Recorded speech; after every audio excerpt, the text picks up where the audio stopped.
L'histoire d'une cuisine Schmitt en bois commence ici, au cœur des forêts.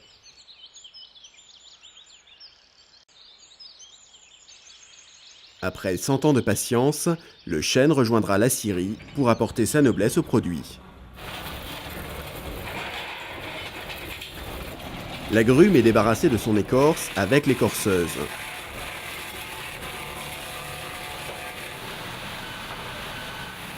Elle est ensuite coupée en planches avec une scie grand ruban.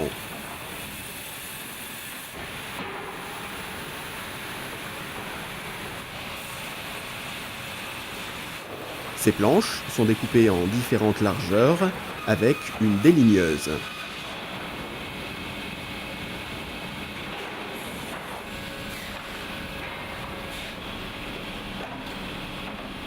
Le rogneur coupe ensuite ces planches sur la longueur.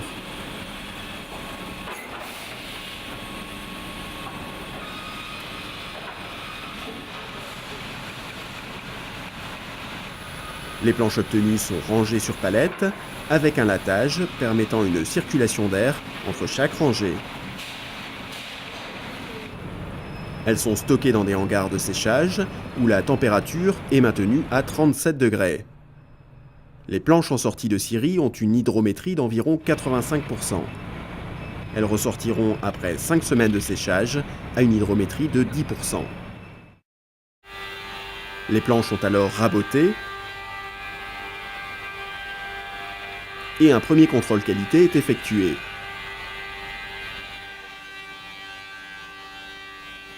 L'établissement du panneau est une phase très importante pour garantir son homogénéité. Une sélection est faite entre les planches de gros dos, mi-dos, fil et quartier.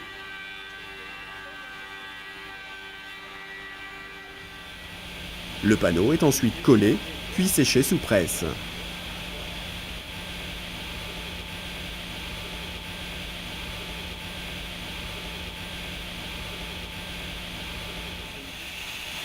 Les panneaux sont découpés, puis les trous sont rebouchés au mastic à bois.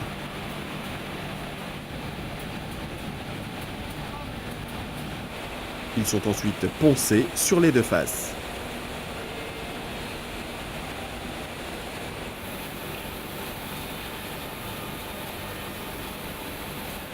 Le profil est découpé sur le montant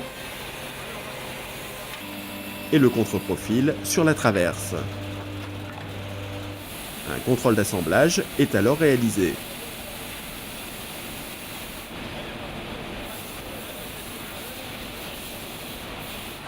Les éléments sont ensuite collés, assemblés, puis solidarisés sous presse. Un nouveau masticage est appliqué si besoin, et la façade est à nouveau poncée.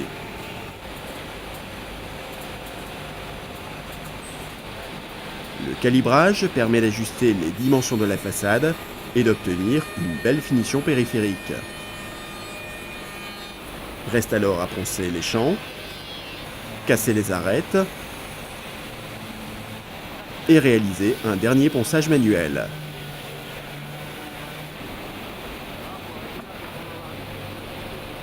Nos façades brutes sont prêtes à être expédiées.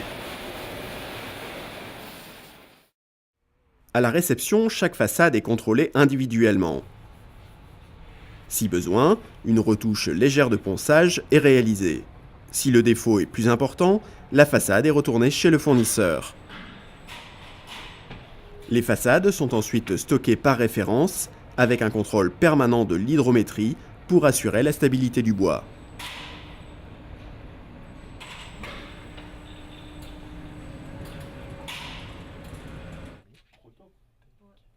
Procédé exclusif Schmitt, le sablage des façades consiste à défibrer le bois en utilisant des techniques comparables à celles utilisées dans le bâtiment ou le sablage du verre.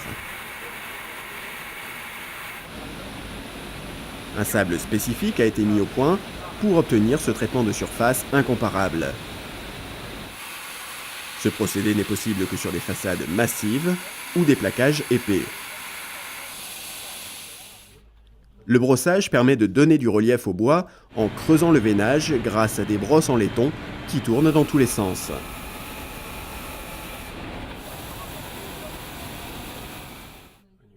Le rainurage est une étape réalisée manuellement pour chaque façade.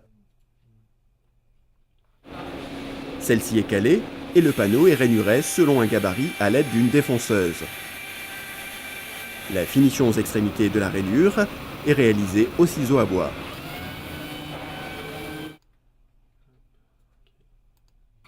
La teinte des façades est réalisée sur une chaîne en ligne.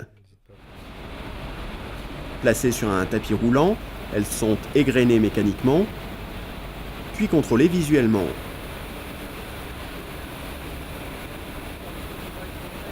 Elles sont alors dépoussiérées, puis reçoivent la teinte.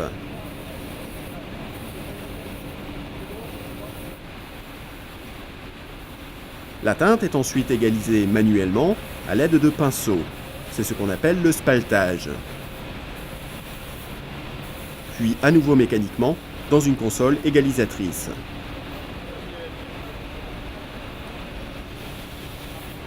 Elles sont ensuite séchées dans un four à air pulsé et munies de lampes infrarouges.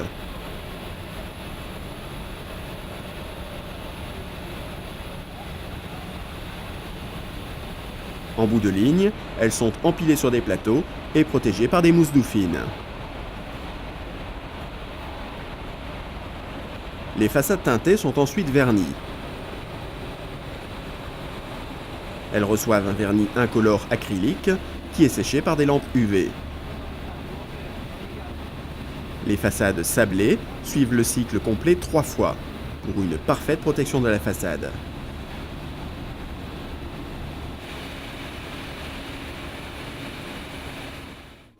La patine s'applique au pistolet sur une façade sablée.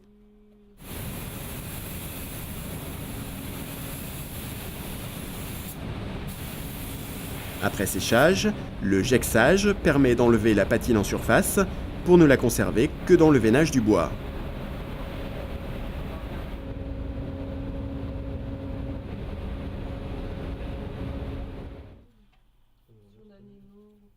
La finition vintage consiste à réaliser un ponçage manuellement sur les arêtes de la façade pour lui donner un aspect vieilli. Avant de partir pour le montage sur le caisson, chaque façade est à nouveau contrôlée individuellement pour valider sa parfaite conformité avec notre cahier des charges Schmitt.